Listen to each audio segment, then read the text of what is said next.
French President Emmanuel Macron and German Chancellor Angela Merkel, with US President Donald Trump at the NATO summit in Berlin in May. EPA photo. We have to understand that we Europeans must fight for our own future and destiny, said Angela Merkel. This was the German Chancellor speaking to a crowd of supporters in May, after a testy few days of a G7 summit that included reports in German news media that Donald Trump had called her country very bad for selling so many cars to the United States, and which saw the US president emerge as the only G7 dissenter on combating climate change. If her comments were colored with dislike for her fellow leader, she has had a strained, occasionally insulting relationship with Mr. Trump from their first meeting in March. Ms. Merkel was also attempting to turn a bad transatlantic relationship into a win for Europe. It's a new situation for Europe's politicians. As the director of the European Council on Foreign Relations, Mark Leonard, notes, Trump is the first American president since the EU was created not to be in favor of deeper European integration. Ms. Merkel's subtext now is that the Union must come together not with the support of the US but because of its hostility.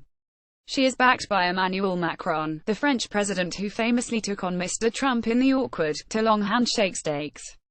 As Le Monde wrote, Mr. Macron may have stolen the American president's monopoly on being unpredictable, but he wants to become the European leader of the international political scene.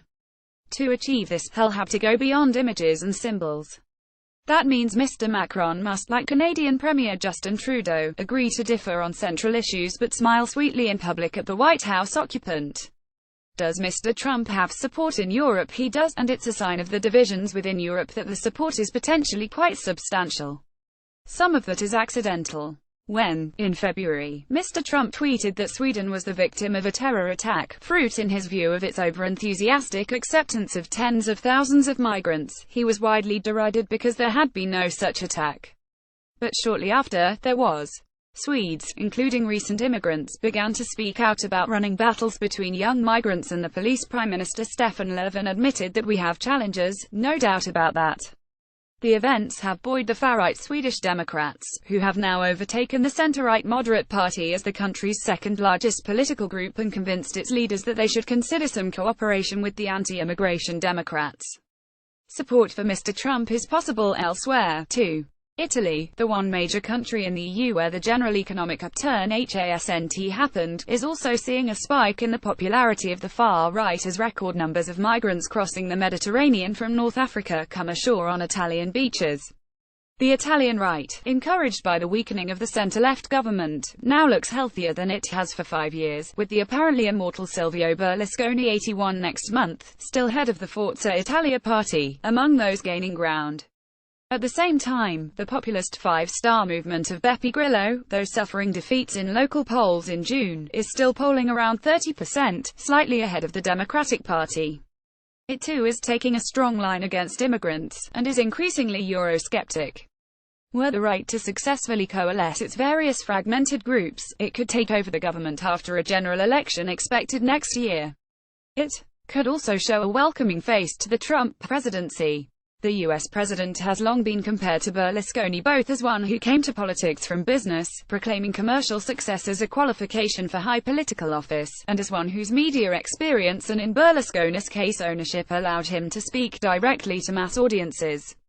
Among those European governments which are already squarely in the Trump camp, Poland is the leader. Mr. Trump's speech in Warsaw last month was rapturously received by the ruling Law and Justice Party, not surprisingly, since Mr. Trump heaped praise on a state and a government without making any reference to its plans for a virtual takeover of the Polish judiciary. Mr. Trump's own State Department later criticized Warsaw's move. Viktor Orban, Prime Minister of the equally autocratically governed Hungary, also welcomed Mr. Trump's election. Mr. Orban sees him as a fellow Eurosceptic, ready to support strong borders and a bloc on immigration. Britain, in the throes of working through the deeply contested Brexit process, now stands to one side of the European Union even as it remains a full member. If Brexit goes ahead as the government of Prime Minister Theresa May promises it will, the UK will be greatly dependent on the US for a trade deal to compensate for the loss of privileged access to the EU single market. Boris Johnson, the Foreign Secretary who charged Mr. Trump with quite stupefying ignorance, has exchanged pre-election scorn for post-election flattery, while Mr. Trump, lauding the special relationship between the two countries, has brought great relief to an anxious British cabinet by promising to make a very big, very powerful and very quick trade deal with the UK. Europe has no single face to show America. It is divided on issues such as free trade, climate change and NATO. But on others, such as immigration, strong borders, gay and transgender rights, the right is usually in substantial agreement. While Mr. Macron and Ms. Merkel, the continent's two most powerful leaders, oppose Mr. Trump on most things, they need to retain cordial relations with Washington, not least for defense reasons. The two leaders of the EU see in each other an ally for tuning up the sputtering motors of the Union in the economy, in political heft and in standing in the world. But they have many skeptics and opponents within Europe itself, most of who get Mr. Trump's active or passive support.